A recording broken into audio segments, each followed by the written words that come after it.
Glad tidings, rapscallions. It's me, the Journeyman. Hope you are well. Hope you are feeling funky, fresh, and all that kind of stuff. It's time for another episode of It's Okay to Suck and Start Again, albeit a day late. But that's life, isn't it? I'm afraid. And sometimes you get yourself out of routine, things like that. But especially like moving house and all those sort of things. And last week was a bit of a mad. I don't know. I actually don't know. Anyway, the whole idea of this is basically to show people that it's okay to suck and start again. So sometimes we fail at things. We just have to keep going, get back up, and try our bestest to make things happen again and again and again. You only fail if you stop. Now, I don't edit these videos, there's no fancy editing, so if I say something a bit or I stutter on my words, because my thesis is you can't edit out life, can you? You can't go back and edit out the bad things that you've done and the mistakes you've made. So as we live in this perfect world where it's simulated that like everybody's doing better than you and stuff like that, they're probably not. You know what I mean? Even the people that do perceive to be, I know people who've got a great facade of life and they've got all the bells and whistles, but they're in their eyeballs of debt, and in comparison, I am not. Anyway, so for the last 8 weeks, I've been reading a book a week. I've just started this book. It's The Idiot Brain. Now, I can't really review it too much because I've only just started. Well, I'm not reviewing books anyway. I'm not like a book reviewer or anything like that. You know, I am just a man who has read a lot of self-help and self-development books over the years and tried to put some of the lessons into practice. I also understand that a lot of people don't like to read. And I understand that a lot of people do, and maybe they've been thinking about getting a certain book or whatever, and they haven't decided whether they will or not. And I'll just pick out little bits that I find interesting that I feel that will also resonate with other people. Last week I decided to read a fiction book, Miss Peregrine's Home for Peculiar Children.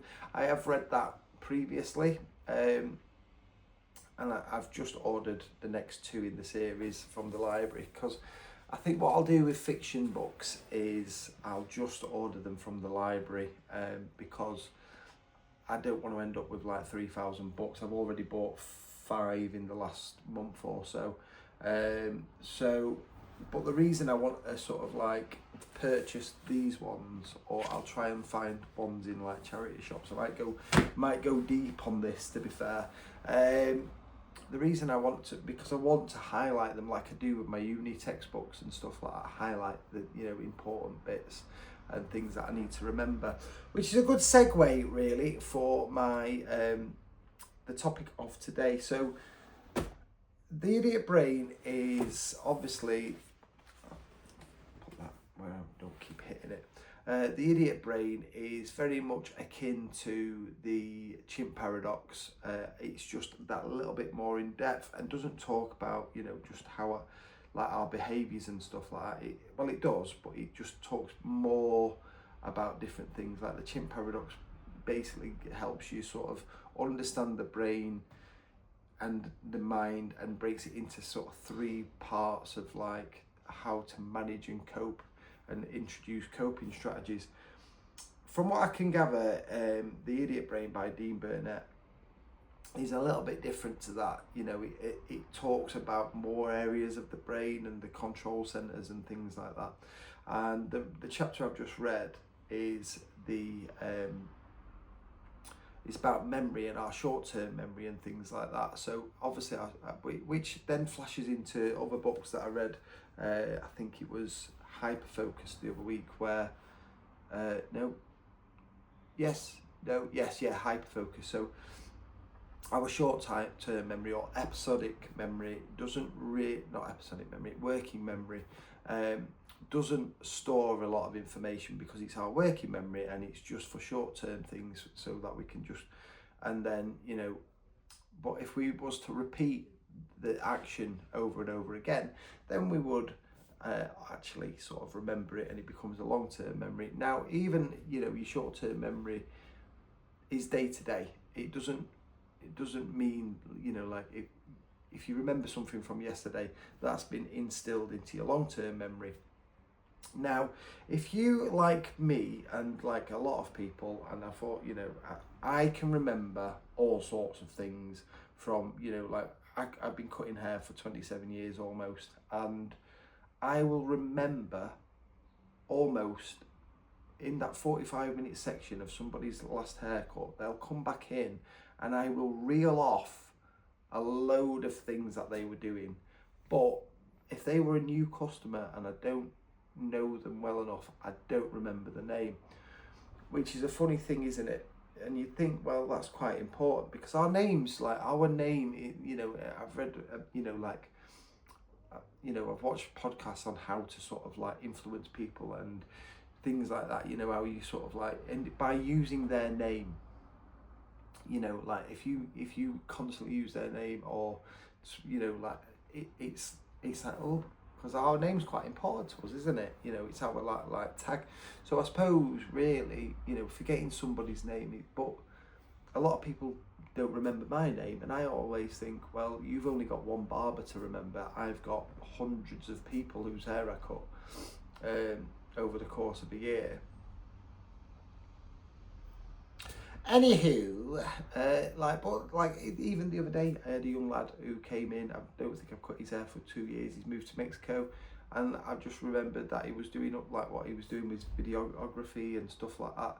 So but I did remember his name actually. So that's a bit of a moot point. Anyway, so I'm going to talk about different parts of our memory today. And one thing that I highlighted that I found really, really interesting is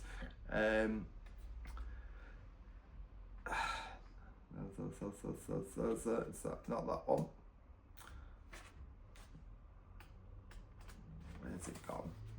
That's good, isn't it? I should have like highlighted and actually sort of marked my pages. Anyway, so this is more about your working memory, your short-term memory, or whatever you want to call it. And basically, it's like the brain has strategies. So like, but storing information as patterns of neuronal activity is a bit tricky. It's a little bit like writing a shopping list in the foam of your cappuccino. It's technically possible, as the foam will retain the shapes of words for a few moments, but it's not got any longevity and hence can't be used for storage in any practical sense. Short-term memory is for rapid processing and manipulation, and with the constant influx of information, anything unimportant is ignored and quickly overwritten or allowed to fade away. And I thought that was a really, like Dean Burnett's like sort of hit the nail on the head there, because it is, isn't it? Like we can all relate to sort of, and this also so he mentioned something about chunking, which is something else that was mentioned in Hyperfocus, where you can, like the magic number is 4, like 4 things that you remember. So if you've got 4 things to do in a day, you'll try and remember, I've got to go to, this. Obviously this can also relate to habit as well. So if you want to go to the gym, and you know what 4 exercises you're going to do in the gym, and that's become part of your routine for like say Monday, you're going to do your chest or your whatever. You'll remember the 4 exercises that you need to do for that.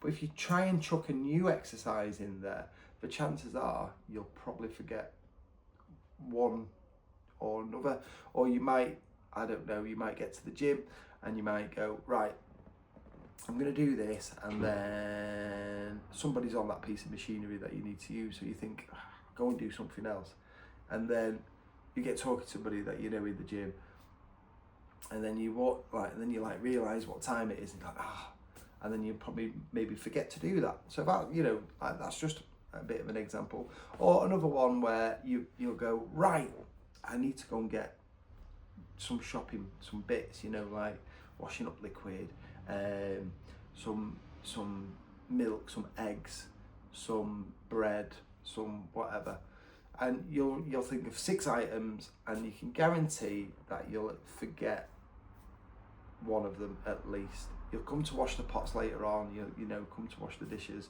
and you'll be like, as you desperately So, you know, that's your short-term memory, unfortunately. It doesn't really, you know, and I think that sort of, for me, you know, if it becomes routine, it becomes habit, and if it becomes habit, it becomes solid in my brain. I know pretty much what my main items of every week at the moment, because I'm on some crazy bizarre diet where I'm not eating carbs and stuff like that, or as many carbs and chocolate. So I will go and buy eggs, cottage cheese, and yogurt. I'll buy bananas and porridge oats. I say I'm not eating carbs. I'm just not eating as many carbs. I've not eaten anything really with flour in it, and I haven't had milk chocolate for weeks. And yeah, I'm like a new person, to be honest. But yeah, so that's that. But like I say, you know, you do, like, I remember those items because I buy them every week. Although I did forget to go and get bananas yesterday when I went to the shop, because I have 4 no spending days, and that's originally it was 3 no spend days a week, and I've tried to up it up to 4 no spend days, and I eventually want to get to 5 no spend days. But what I want to do, I do them on certain days so that I remember. So like today's a no spend day, which is Tuesday. I also don't eat, you know, like farm meat on a Tuesday either. I'll have fish, or I'll have like a vegetarian meal. Wednesday is a spend day. Thursday, Friday are no spend days. Saturday is a spend day because I've started going to get my shopping on a Saturday when I finish work at 3, because I don't go to the gym anymore on a Saturday. And Sunday is a no spend day. So 4 days of, like, you know, if you say like Thursday, Friday, Saturday, which is like 4 days where most people go out and do things, 3 of those days I don't spend money. As a rule of thumb, like, that's me physically spending money. My direct debits come out on those days regardless, you know, so if the bank takes money out, but I don't count that. That's just, you know, the idea is to get out of the habit of me physically having to spend money. So that's just me, like, you know, I do these weird things. I have these time constraints, like some days, like, that backfires, but that means I have to make sure that I've got all the food, and it forces me then to maybe make lists or remember to, like, try and not forget things. Anyhow, so that's just a little sort of, you know, like, bit.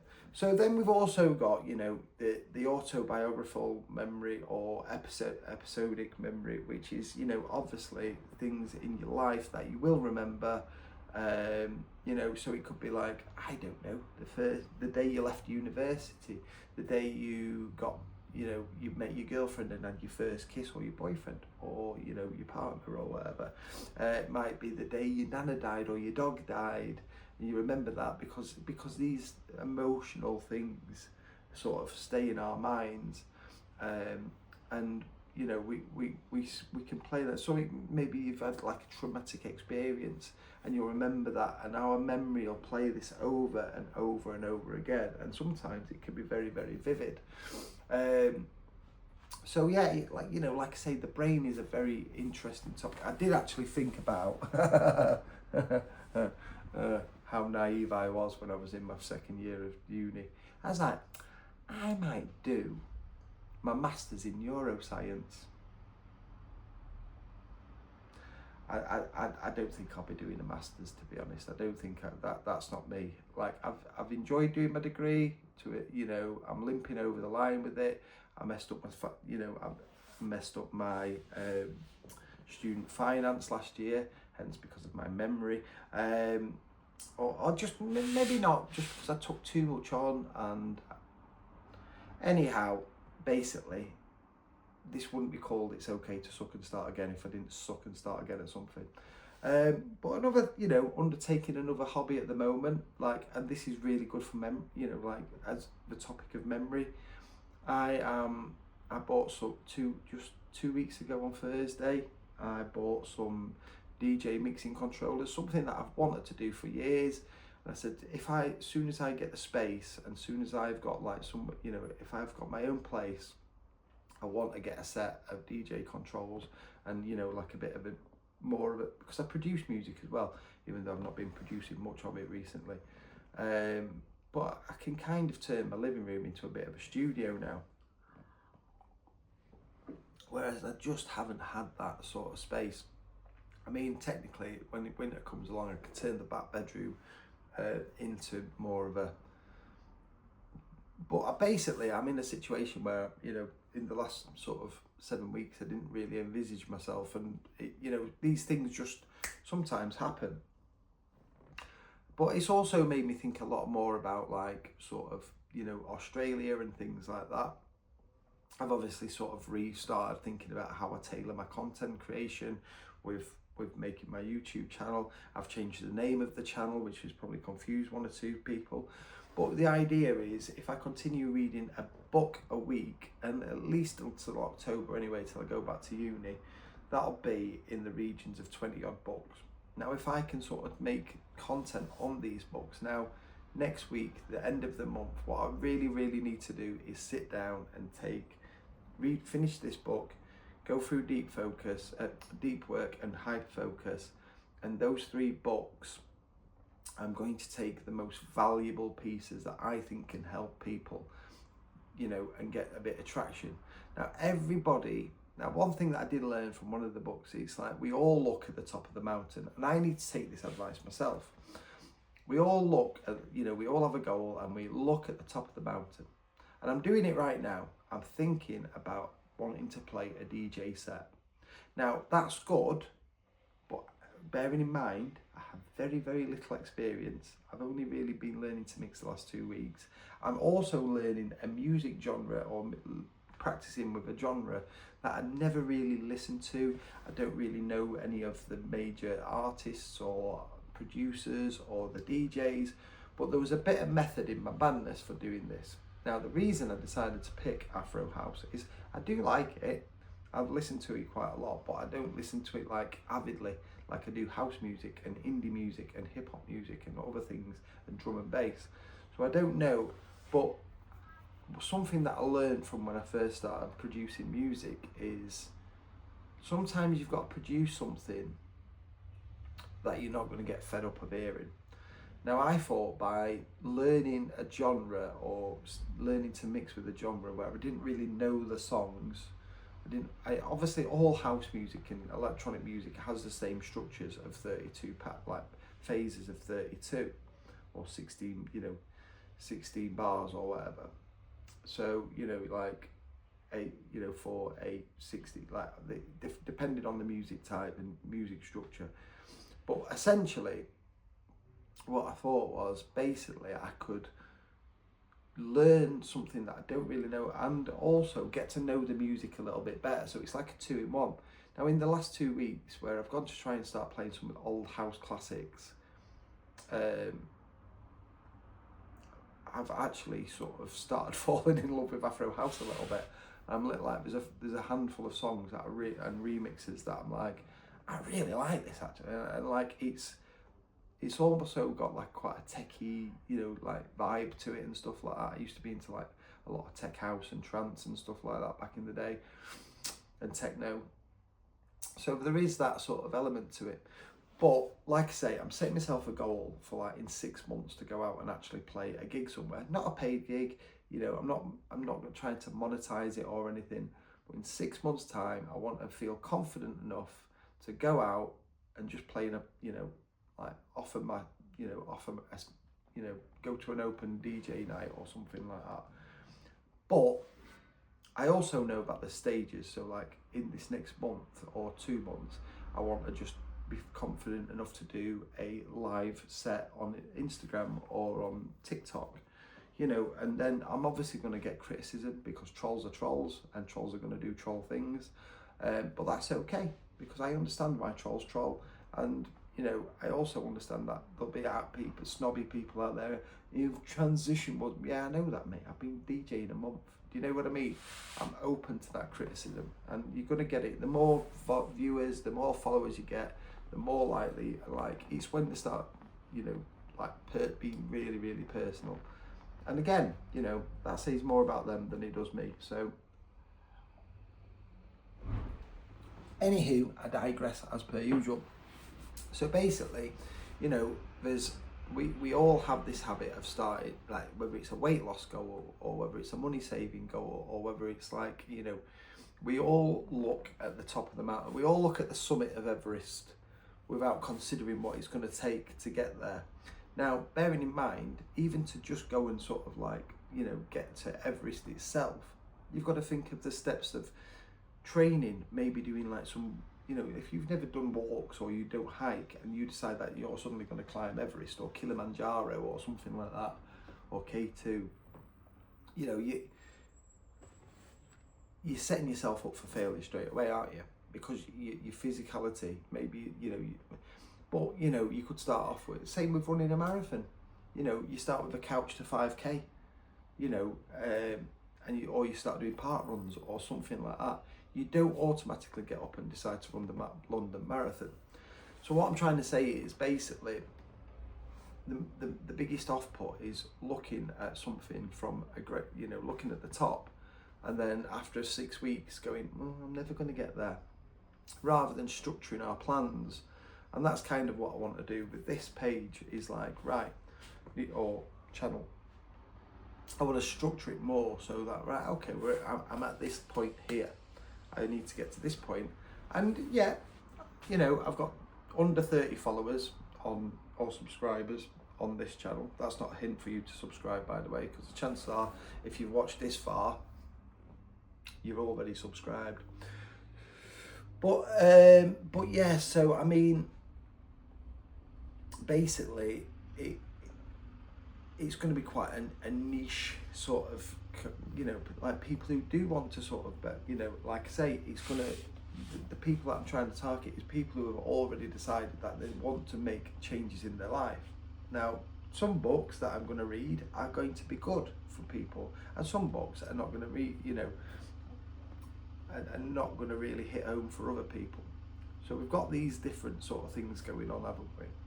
But that's all okay, because not everyone's the same, and that, like, we've all got to understand that we are all at different parts of our life. Where, you know, I was 16 years ago unemployable, overweight, drunk, alcoholic, you know, with sort of tendencies to take other things. And now I've been sober for 5 years. If you'd have told me on that first day when I first ever gave up alcohol that I'd not touch a drop, and 5 years later I'd be looking back on that day. I also used to smoke the old Mary Jane, you know, like in September I haven't had a smoke of that for 2 years, which also means I haven't smoked a cigarette or any tobacco in 2 years as well. So in the last 5 years, I've given up three things that have had a lot of power over me over the last God knows how long.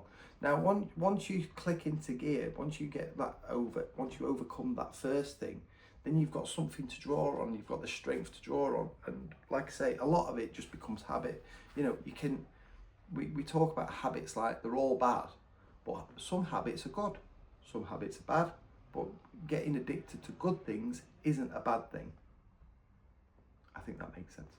Anyway, so obviously I can't really tell you too much more about this book because I've only read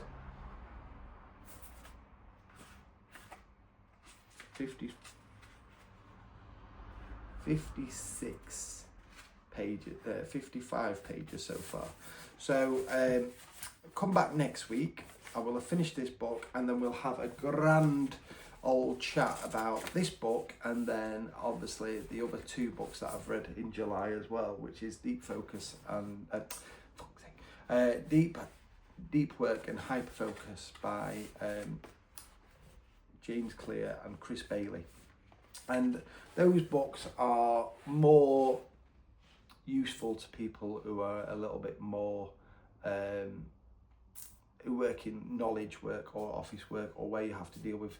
For me, that was they were tough reads in a lot of areas because I am a barber. I don't deal with